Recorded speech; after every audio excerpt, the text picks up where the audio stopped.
Got a question. Do you ever yearn? Well, often I sit and I yearn. But as much yearning as I'm doing, I've never resorted to the tactic of the main character of the film we're about to talk about today, with its screenwriter, producer, director, Demetrius Putra, right here on Slasher Sports Cinema. And I'm here to kill you. I am Dracula.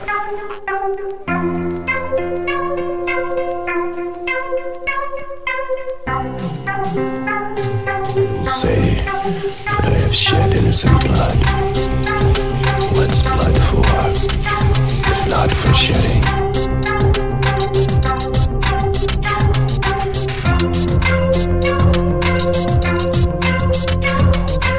6-year-old child with this blank, pale, emotionless face, the blackest eyes, the devil's eyes.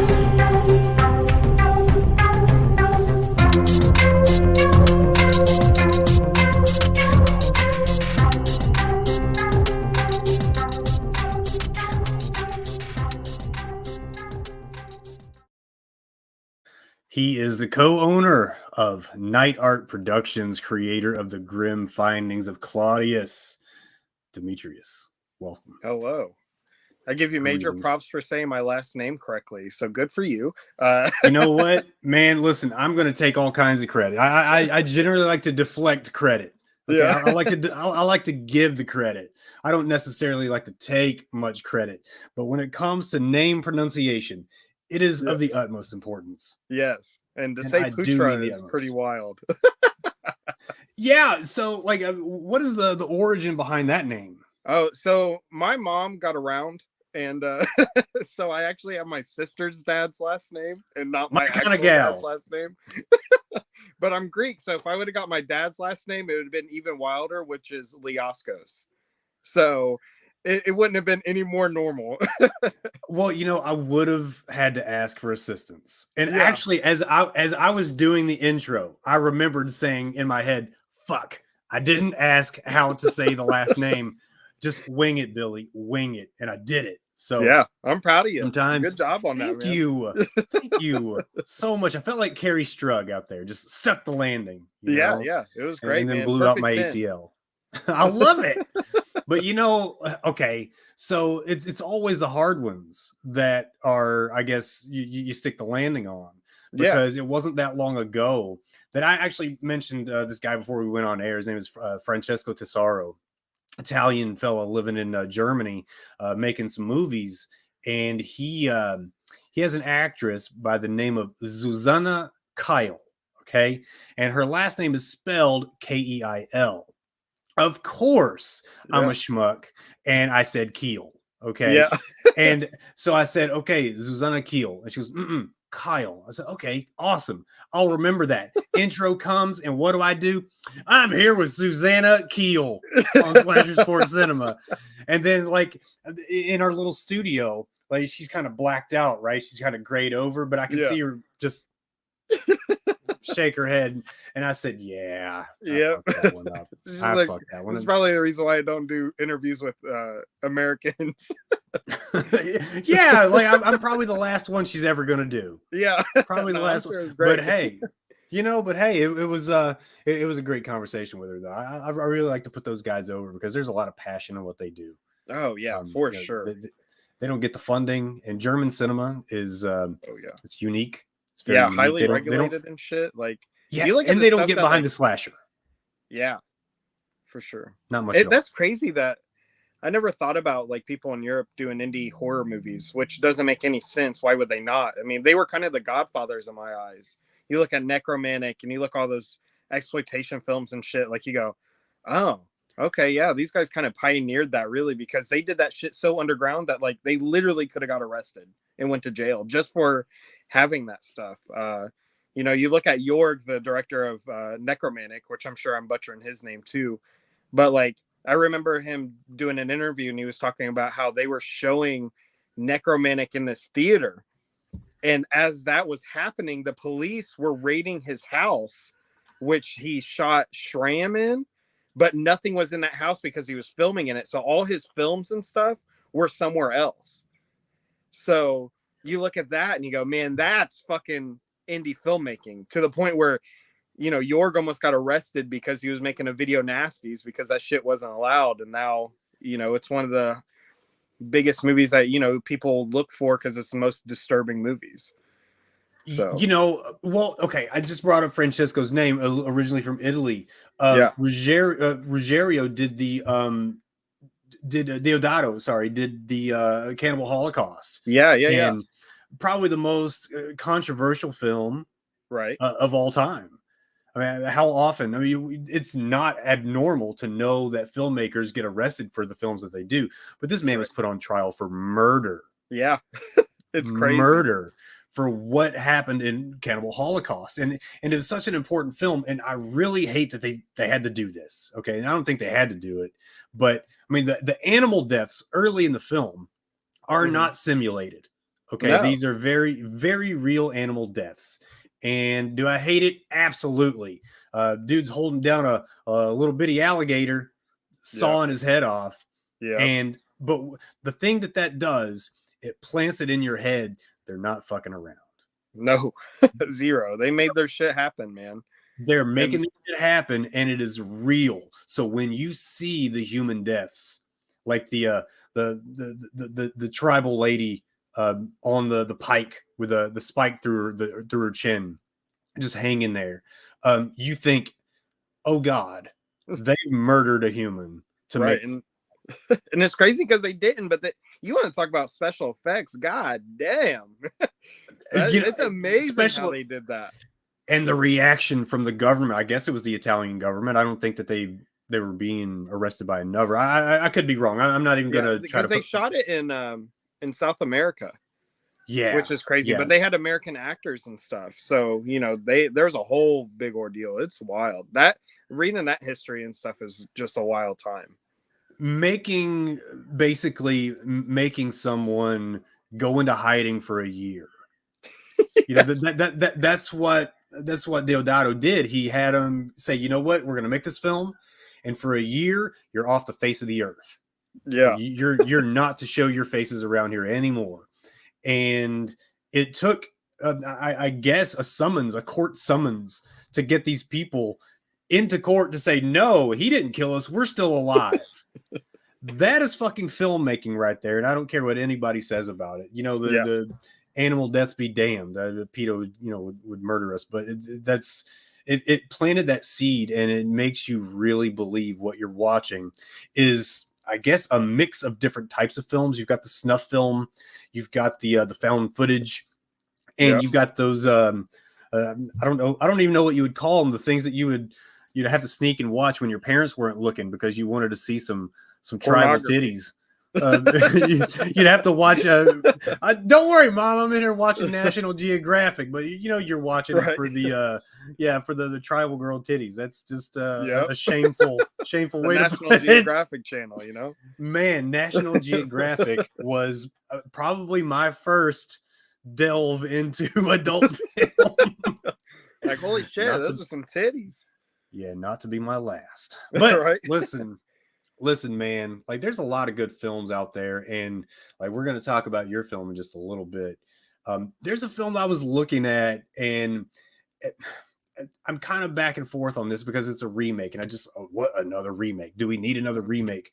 But there's a movie called Malum. I'm probably saying it wrong, but Malum is about it's a remake of that 2014 film Last Shift. Oh, dude, that movie's awesome. Last Shift was great. They're remaking it? They're remaking it 2014, and we're not even 10 years later. Why? Well, I don't know, but like, okay, Jessica Sula, I'm not really familiar with a lot of her work. I don't think she does a lot of horror, but she basically plays a cop, a rookie cop, basically. Yeah. Not sure, but she goes to investigate this building, and she just runs into all manner of scary shit, right? A lot of dark imagery, symbolism, because apparently, she learns that someone close to her might be dabbling with cult leaders. Yeah, because wasn't it a little bit of like Charles Manson people and stuff, where like the ghost of them and whatnot? It's a great ass movie, though. It truly is. That's weird that it is great. It is great. I hope they get in this one like those matching jackets, like the Heaven's Gate people. Oh, that would be awesome. Like I always think about Heaven's, like when I see people wearing matching clothes, I think like Heaven's Gate, because I used to work at a company here pretty locally, about 45 minutes away. One holiday, they got us all these little light jackets, like zip-up jackets, like almost like a windbreaker, you know. And like the next day, everybody in the office was wearing them. And I'm looking around and I'm like, God damn, this is Heaven's Gate. Like we're being prepped for a mass suicide, and I'm gonna hide in the bathroom when it happens. Right. But I'm gonna make sure a couple of people get their drink that day. Yeah, right.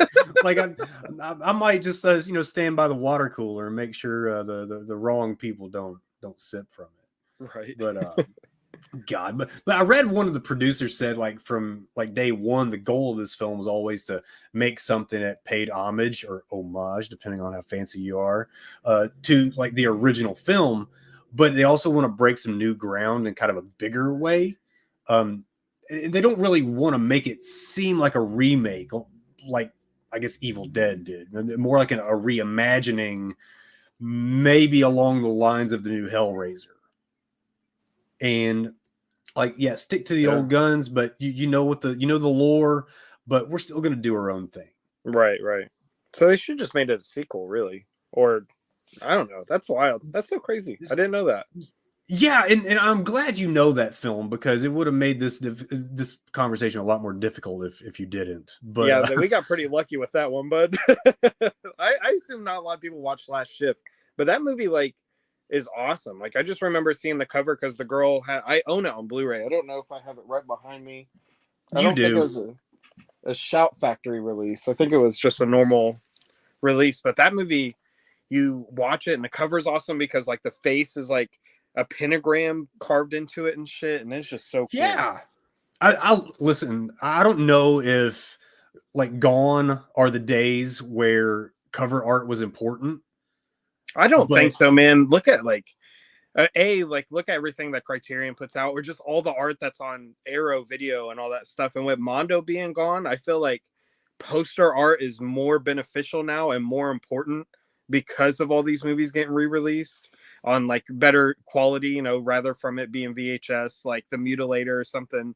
Now we're getting these Blu-rays and 4Ks, and now we're getting really cool fucking art, and that's half the reason why I buy shit sometimes. I go, oh, that art's fucking beautiful. I'll just buy it and see what happens. Well, if you like indie film and good cover art, my good friend Adam Freeman, every film that he makes has beautiful cover art. Oh, Deadly Darlings. Yeah, Deadly Darlings is really cool cover art. Deadly Dealings. Yes, sir. Hey, I'm listen, where are you located? I'm in Muncie, Indiana. See, you're not that far. You're not that far from Louisville, then, and that's where he's kind of working out of. Right.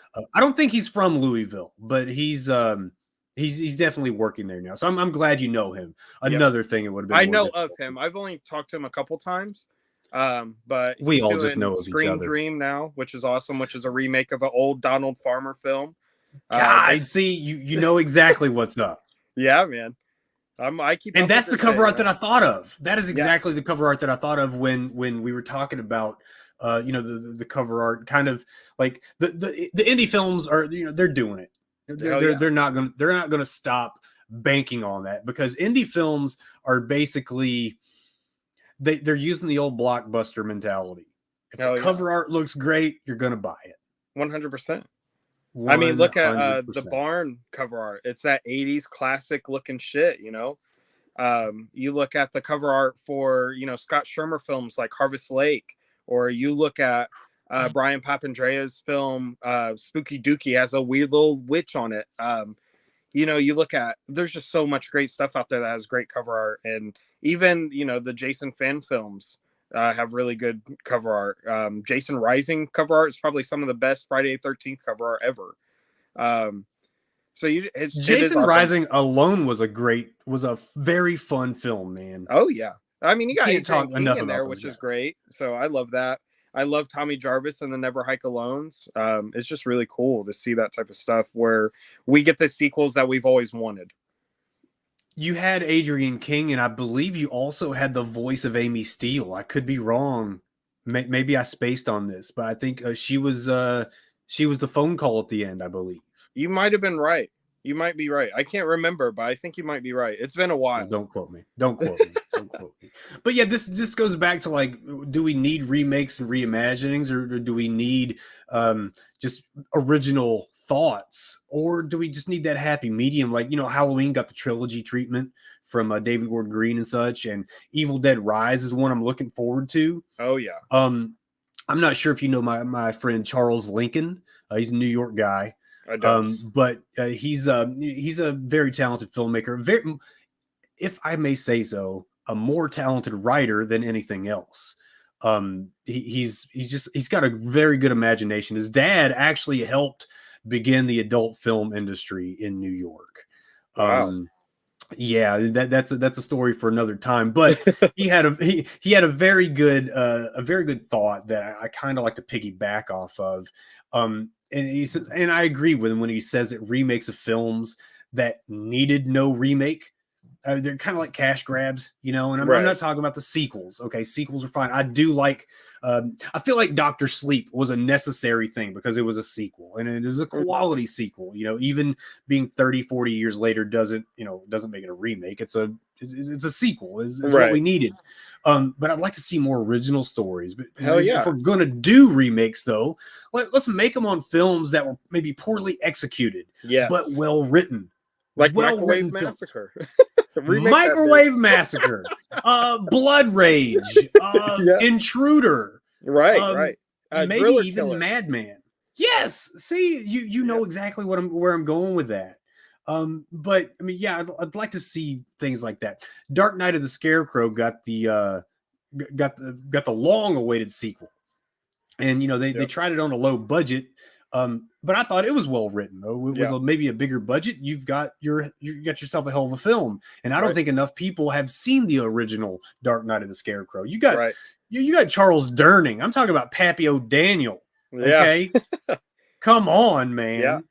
Another great one is The Town That Dreaded Sundown, the sequel to that integrated some of the old footage and stuff. That was an awesome movie. I really like that sequel. That will forever be one of my favorite films, just because I know that my very favorite, Friday the 13th Part 2 is always going to be a special film for me, because that's the one that I had to sneak and watch when my parents were gone on date night. I had to push. I snuck into the closet and pushed the adult films out of the way that I didn't. I'm 4 years old. I don't want to see Indiana Jones. I don't want to see Rambone. I don't want to see the Girls of Cell Block F. No, I'll see those later. But right now, I want to see Friday the 13th Part 2. And I'm not supposed to do it. But the fact that they took the pillowcase mask, basically borrowed that from The Town That Dreaded Sundown. Right. Just my favorite film, you call it an homage, you can call it a robbery. Well, it's somewhere in between. But that's, that forever makes it one of my favorite films. Now, my question to you is, if you could remake a film, what would it be? Like, you're at the helm, you're in the director's chair. Which movie? And let's cast the major roles if we can. I've never thought of this. I'm so glad you have. Oh man. I think if I remade a movie, I would make it because I hate the movie so much. I would try to remake Hostel. I hate Hostel. Really? It's one of the worst horror movies ever made. Like, I watched it so young. Like, I watched it when it came out on DVD, and I was like, oh, cool. Like, I'm ready to watch it. It's supposed to be crazy and all that stuff. And I think I was 14 at the time. I don't remember when that movie came out. And I was like, this movie sucks. And like, by the end of it, like, the girl gets hit by the train, her eye looks like shit. Like, I still remember this movie so visually, and I've only watched it one time. And so I just go there, I go, I fucking hate this movie. So I think I would just remake it.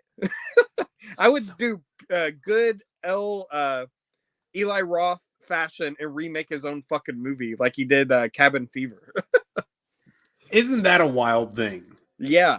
You brought up Last Shift, and I was like, well, Cabin Fever was made in like 2003 and they remade it, or 2006. It's one of those years. Yeah, and Funny Games, same director. Yeah. He did shot for shot. shot for shot. Genius, And because he knew people don't like reading, which is sad because they miss out on a huge plethora of films. But he just remade his whole movie shot for shot. Crazy. And both were phenomenal. Right. Well if acted, you ask me. well shot. Like you go, oh, in both. cool. In both. And listen, anytime Naomi Watts is in a film, especially a horror film, count me in. You know what I'm saying? Count me in. Understood. Hammer the gods that gal is. Right. But both films fantastically acted. Expectation just out the window.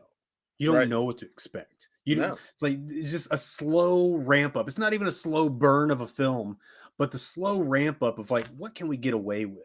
These are the funny games, these are the funny games we're playing. And it's like, man, I accidentally broke the eggs. Could I get 2 more? And like that is the game, Yeah. Get them to accept it. And what will they accept? Or what will they let you get away with for the sake of being kind? Yeah.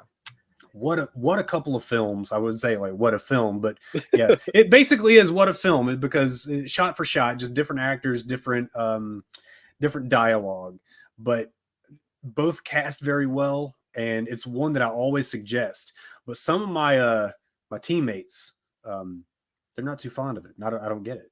That's interesting. Yeah, I can see it like turning people off when they actually rewind the tape and the whole movie's actually getting rewound and shit.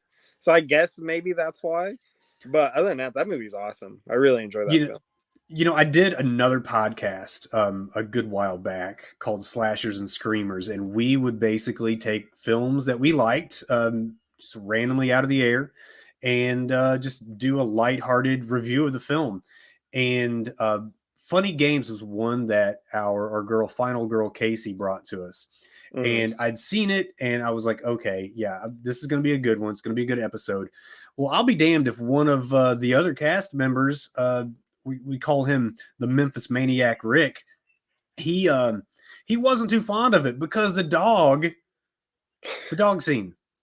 Scene. That's understandable. They didn't have to show it, man. And I'm like sitting there thinking, a 9-year-old kid gets blown away with a shotgun. Fuck the kids, bro. It's all about the animals, man. Fuck that kid. He was probably a bully, but the dog didn't deserve it. Nope. The dog did not deserve it. Good God, man. What a time. What a time to be alive. But my good friend Steve Morris just directed a film. He knows, right? He knows. Yes. He knows. And I mean, you can catch that interview in our archives on /SportsCenter here on YouTube. But he knows the holiday horror, and I don't think we've gotten enough of those lately. Right. But there's a film coming out called Family Dinner. And remind me where Funny Games was made. I know it's not French. I know it's not German. It is Austrian. Yep. Austrian. I believe Family Dinner is also Austrian. I could be wrong. Okay. I'm shooting from the hip here, but this is a new one. It's kind of holiday related, or so says the synopsis. But basically, this an overweight teen spends the holidays at her aunt's place in hope of getting some help losing weight. But as soon as she gets there, she starts suspecting that she's like Dr. John, wrong place, wrong time. No, right place, wrong time. So, I don't know anything about the director or cast, and that's kind of how I like it with this. Yeah. But it caught my eye. Okay. It almost gave me another feeling of captivity horror in just maybe a different way. And I'm leading up to the captivity because of your film. But, like, thinking about the fact that I don't know any of these actors, and it's a debut film for the director himself. I guess sometimes I see so much of an actor that, like, when they come out in a film, they're just kind of playing themselves. You get that with Tom Cruise. I've never seen Tom Cruise past past Days of Thunder. Right. I don't think he's ever played another person but Tom Cruise. Just Tom Cruise doing different things until Tropic Thunder, of course. Tropic Thunder, and also Legend. Don't forget about that masterpiece. Okay, But I that will. was young Tom Cruise. Yeah, I'll give you that. I will give you that. But those are the exception, not the Right. rule, because Right. Tom Cruise going to Tom Cruise, right? But you get that with Travolta too. In Jack Nicholson, De Niro. Yeah, but ain't Somebody nothing that wrong with De Niro though. not a damn thing, son. I'll Not a take him in damn thing. every mobster way he needs to be. He's like, are you just going to play the same character? A little bit, Yeah. a little bit. But like, I see some actors that get so big, and I think it's going to happen to them, and it just doesn't happen. Leo DiCaprio is like one is like, okay, I think he's gonna. It's just Leo. What's he gonna wow me with? And then he goes and fucking wows me. Yep. And I love that. But these are the people that we kind of grew up watching. Okay, and it leads to things. It leads to people like yourself wanting to make a move into film. So tell me about Night Art Productions, how it got started. So Night Art Productions was a company that got started with a friend of mine. We met in art class, and the first thing we ever filmed was a 4-minute summary of the book Night that we read in high school, which, if you don't know what the book Night is about, it's about a Jew trying to escape. It's a true story about what was happening in the internment camps, and like he lived through it. It's kind of, like the Anne Frank style, but this is about this guy that was actually in the Holocaust and stuff. So, that's how we came up with the name. But now Night Art Productions is actually just my company now. So I'm keeping the name to keep going forward and make great stuff. Because, our first film was Experiment 53, which was a fun little 80s grindhouse slasher film about a doctor named Dr. Sinister, and he's experimenting on people to try to revive his dead mother. And what was great is, we had Experiment 53, and then I went on to make The Grim Findings of Claudius, which is a totally different film. It's a captivity film, as you've brought up, about this guy that thinks his server is in love with him. So he kind of stalks her a little bit, and she falls down and hits her head and knocks herself out. And he finds this as the opportune time to take her home. But in his head, it's all normal. Her getting into the car by him dragging her into it. In his head, it's, oh, she's going home. We're going home after eating dinner. So, some of the inspiration for this film was like, I was watching Irreversible by Gaspar Noé. And then I also watched a great movie called Otis that I feel like is very underrated. It's a nice little dark comedy film, but it's about this big pizza delivery guy that ends up kidnapping this girl that orders pizza. Another great film that had some inspiration was The Loved Ones, another super underrated film, an Aussie film.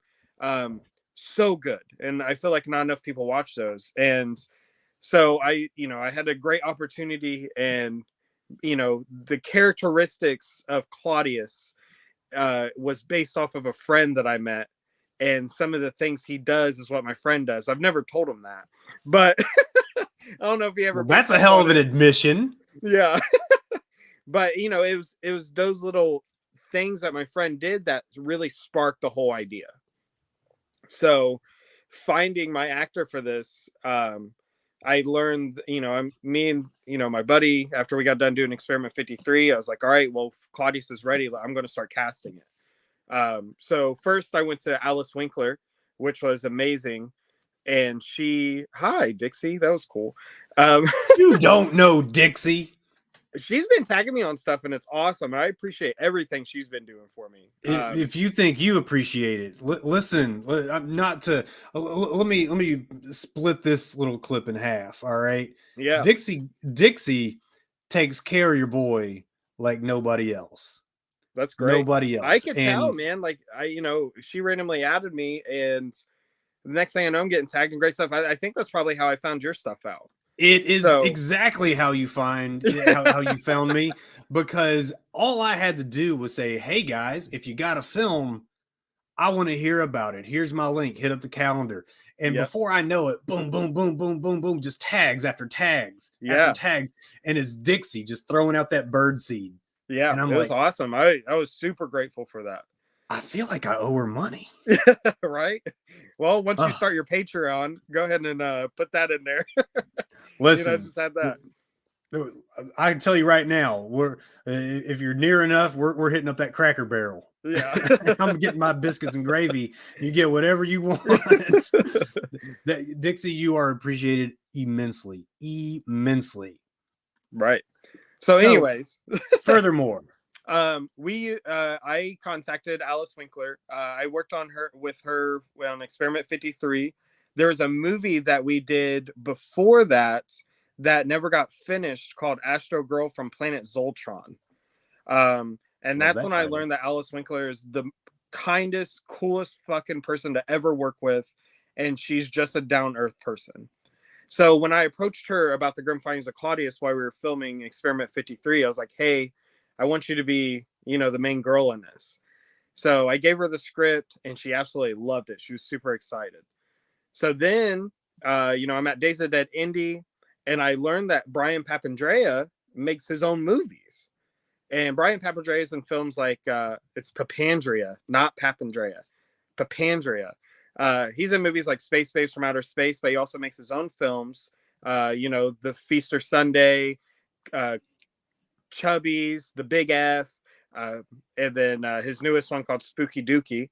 And also, just to plug him one more time, he just had his first actual stage play called Taking Out the Fucking Trash, and that's playing in Detroit this weekend and next week, which is amazing. I couldn't imagine how cool it'd be to be able to do your own stage play. Like, that's just fucking amazing. But I found out that he made his own movies, and I saw him at Days of Dead Chicago after Days of Dead Indy. So I was vending at my very first convention selling the movie Experiment 53. And I went up to him. I was like, bro, I would love for you to be in my movie. And I took him my script, and he told me no. And then we kept talking and stuff. But he told me no because he's focusing on taking out the fucking trash and stuff. So I understood. He was a busy man. Sure. And then I kept talking to him. I was like, look, bro, like, what do I need to do? And he's like, listen, I'm there. And I was like, hell yeah, dude, let's fucking do this. And he gave me everything I fucking needed.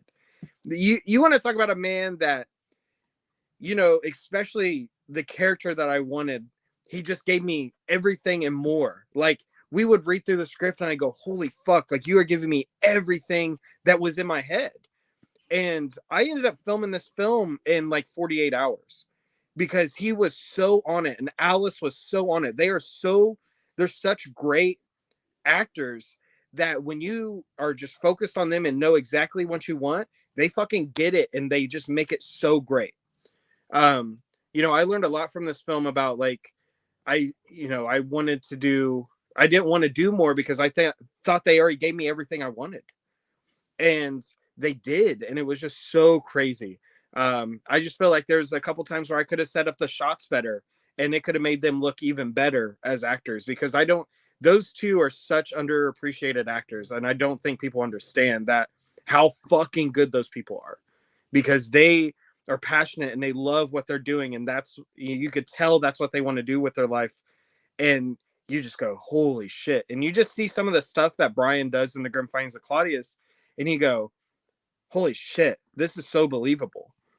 And, there was a couple scenes where I'm behind the camera because I film everything myself. So, I had my friend at the time, he was filming with a second camera that was my standalone, but I do a lot of handheld work because I love the way Gaspar Noé, moves his camera like a Aquatic Dream and shit. So I would love to try to be inspired by that. But I'm sitting here and there's a part where Claudius grabs Sydney and he's sitting there and he's petting her and he goes, can I ask you a question? Can I kiss you? And he kisses her on the cheek. And I'm just sitting here and I have the biggest goosebumps of all fucking time. Because I go, oh my God, this is so disgusting. And when you watch the film, you'll understand why it's disgusting. And you just sit there and you just go, that's so fucking believable. And maybe it's just me, but at the same time, like, we thought we did it twice. We filmed it like 3 times actually, and I was just like, I'm so fixated on the first shot because it was everything I fucking wanted it to be. It's just amazing. I don't know, that movie was a great experience, and I just I sit there and watch it and I go, man, there's very tiny things I would like to change in this movie, but other than that, like, people need to see this because I don't think people understand that, like, this isn't a remake and this isn't like your average slasher either, because it's not a slasher. It's that captivity, weird indie Yeah. film. Man, captivity horror is just right up my alley, man. First and foremost, because it can happen and does happen. Right. Shit, just look up the story up in Ohio, the Amanda Berry. Do you remember that story, the Amanda Berry story? I don't. I say her name because she's the one that escaped. Okay, there were others, but yeah. So this is a few years back, maybe like 02 to 05 ish time, But Ariel Castro was this schmuck who kidnapped 2 other girls and Amanda Berry. Mm-hmm. I'm going to struggle with the names. I think one of them, one of them was like Gina de Jesus. I remember that name. The first girl I don't remember, but this on like the streets of Cleveland, man. And so like he basically held him captive in his home. And it's not like it was a shady part of town. It wasn't a hidden home. This is like in the suburbs, man, in a subdivision, right? So all these girls are imprisoned in Castro's home until 2013. Okay, that's over 10 years. Yeah. But like Amanda Berry got out of the house with her kid that she had given birth while being imprisoned.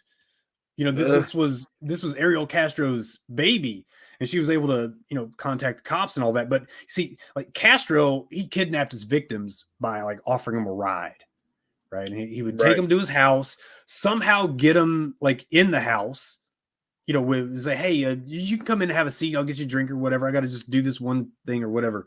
But basically, he left the house one day, and of course, this is again 10 years later, right? Right. He left the house one day, and the girl, Amanda Berry, realized that he didn't lock the main door to the house. There was still like a storm door that was bolted up, but the interior door wasn't locked. But she didn't try to break out of that outer door because if you've seen the film The Black Phone, and this is really for viewers, I know you've seen it because you just would see it. But in the film The Black Phone, this was about a bunch of kids getting kidnapped by a really bad individual, and he would basically leave that basement door open or leave it ajar, almost like it's supposed to look accidental. And what's he doing? He's sitting upstairs in his kitchen.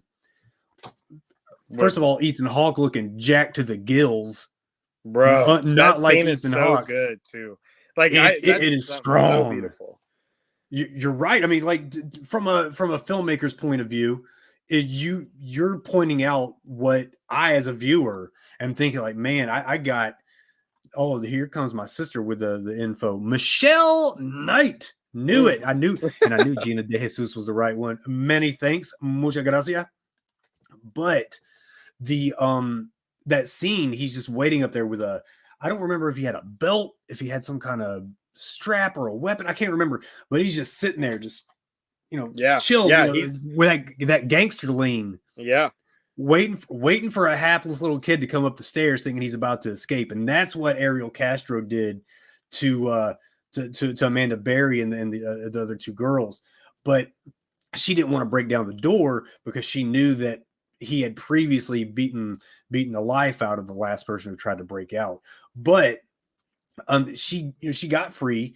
She went to the house of another like a Spanish speaking individual, and like there were 2 neighbors. I don't remember the first guy, the one that showed up, but Charles Ramsey was the one that got all the glory, and rightfully so, because he was a hell of a character on the news.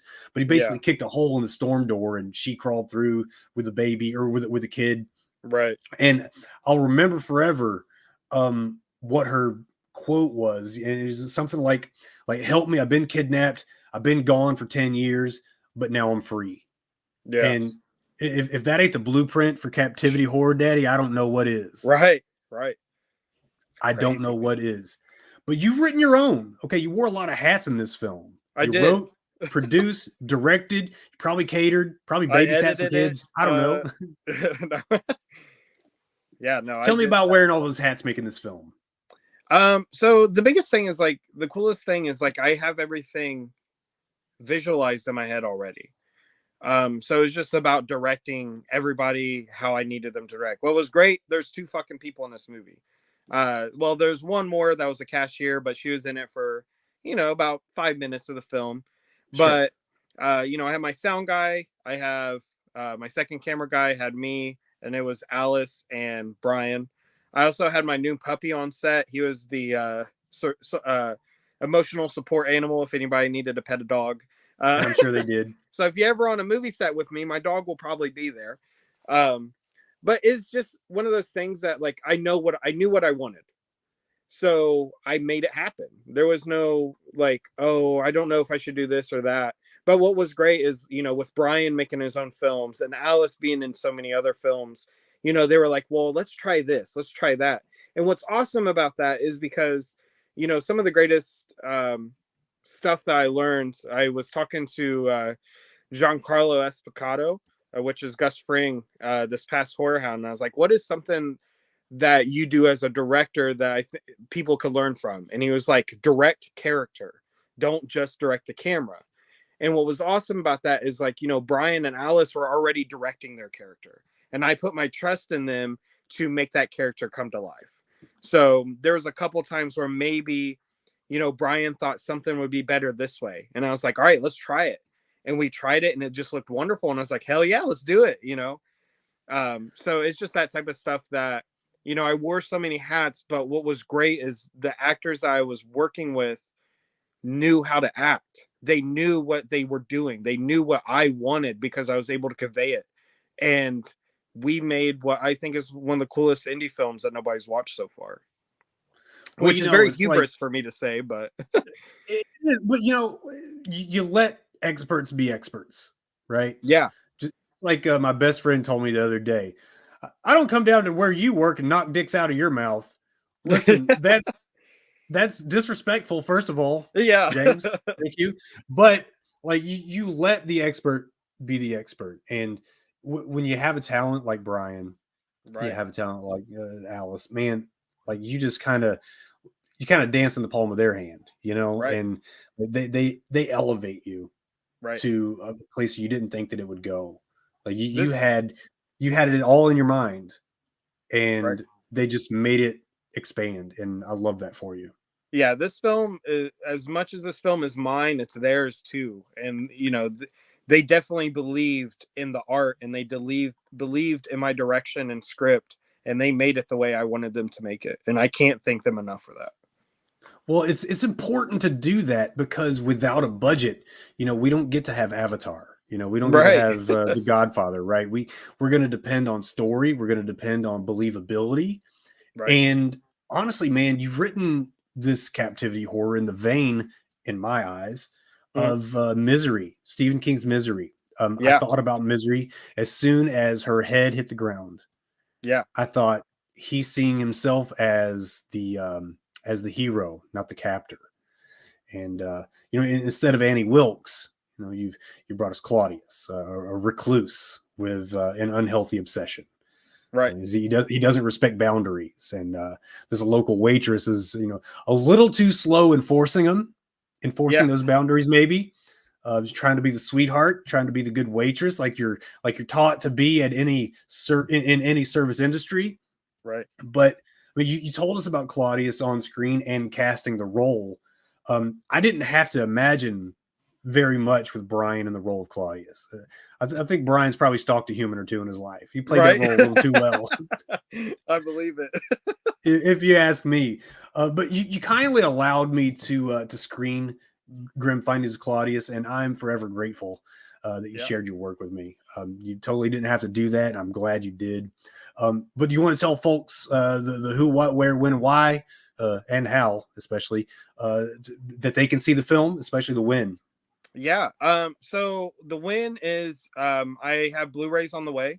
I will have those available at Days of the Dead, Indianapolis. I will have a table set up at Night Art Productions. So Brian Papandrea will actually be at my table as well. He'll be selling his own films, and he'll also be there signing copies of Grim Findings of Claudius. But also, if you want to watch it now, just get a hold of me on either Night Art Productions on Instagram or Facebook, or just message me and add me directly on Facebook. My name is Demetrius Putra. I also have it under Kyle Putra. I sell digital copies, which will be a YouTube link that I'll send you. Those are $10. All this money that I make from the Blu-rays and the digital copies will actually go to my next short film called The Whole of the Devil Girls. This goes back to the grindhouse style of sex and sleaze and devil worship and drugs and all that fun shit. Or as we call it at Casa de Graves, Wednesday. Right, exactly. Not really. No, I got a lot of great people in that film. So this short film is actually going to cost me way more money than what the Grim Findings of Claudius did. So, and it's going to be about an hour and a half shorter. So, but I have Jessup Flux being in it. She's going to be my demon stripper, which she's in Scream Dream. She's in Curse of the Weird Deer. She's in a lot of great stuff. I have Alice Winkler joining me back once again. I have Chris Maker, which is actually in a film called The Black Book. And he is also a part of Ruth Ridge Productions, I think is what it is. Oh, I'm butchering that, and I feel so bad about it. But it's with a guy named Topher, and they're making an anthology film right now. My short film is not a part of that, but I want to plug them as well. He does the Hobo Crypt and stuff. And then I have my buddies, Justin Zacharias and Sean Reese. They are in a band called Cocaine Culture, which is really good black metal if you're into that fun stuff. I just did a music video for them for their film called We Are Unwelcomed. And then I did a couple of live music videos for them as well. So I got a huge cast. I got some new faces for the indie world that people are trying to get into. And I think this is going to be just a fun, good time about a demon stripper that's inserting eggs into a man. And I'm not going to get too much more into that because it's going to be fucking sweet. Who among us hasn't wanted a demon stripper to insert eggs into us, right? I was just telling somebody the other day that, Bernadette Peters, I would have carried her baby to full term had I been given the chance, but hey, you live and you learn. Listen, before we slide into the gag reels, I want to remind everybody to find Demetrius Putra or Kyle Putra on Facebook. Get those links clicked. Buy the work. You're not going to regret it. Promise you. My man, I had a hell of a time watching this film. I feel like I now have 3 more people now to look out for in everything they do. Building this network, and I swear on everything holy, I swore to myself I wasn't going to bring up Curse of the Weird Deer on this show because it comes up in every goddamn episode. My fault. Ben Johnson, you son of a bitch. They're great people. Yeah, man. Jessup Flux has been in so many projects that I have covered on this podcast, and it's all been accidental. I'm not just out looking for, I'm going to do another Jessup Flux film. I was just talking to who was it? I believe it was actually Steve Morris last week. Yeah, and she's in that film, and he knows. And of course, Curse of the Weird Deer, and of course, I talked to Reeves Elliott, who did The Secret of Cuck Island, and she's in the intro to that. So I guess I owe her royalties too. Shit, right? I mean, we're doing the close knit thing. The circle is small. No somos muchos, pero somos machos. And that's all I got to say about it. But listen, man, I want to thank you very much for taking the time to hang out with me on a Monday night. You could be watching Monday Night Raw like a proper redneck, but no, you're here with me. I'm fucking blowing it right now. I got to see Randy Orton give me an RKO on the Cody Rhodes, please. That's all we ever wanted. He's been on the shelf for months now, and I Yep. was hoping he was going to come back at Mania last night, and he didn't. Nope. Man, crazy. he must be down for the count. Randall Keith needs to come back and save me. I need Right? I need Randall Keith on my damn TV Yeah. because there's not many I like right now. We've But- had enough of Messiah Seth Rollins. Let's get some Randy Keith to come up. We call him the Monday Night Moron. Yeah. That's what we call him. That's God, hilarious. it's terrible. Guys, remember to check out the shows within the Slasher Sports family. Slasher U with Christian Rao and Steve Feck, keeping you up to date with college sports. Suki's Honeydew Project with Suki Suburbia, where she's taking you by the hand, getting you out of the house and into some activities that you might not have wanted to try on your own, like capoeira. Okay. I never wanted to do capoeira, but I might give it a shot now. I never heard of Yeah, the Brazilian dance fighting, man. that. Hell yeah. Oh, you and I would say it capoeira. Capoeira. I need Yeah, the capoeira. I need the capoeira. But yeah, the OK Baseball podcast with Christian and Sean Doyle covering the latest and greatest in Major League Baseball. And if you're patient, it's coming up tomorrow. I'm going to be joining the party with my daily fantasy sports picks once, now that baseball season is in full swing. Also, the Brewers are kicking ass right now, 4-1 or 3-1. Yeah, 3-1. Just slapped the Mets like 10-0. But anyway, for my main man, Demetrius Putra, I am Billy Graves. Go forth, and may you drink the blood of your enemies from the skulls of their children.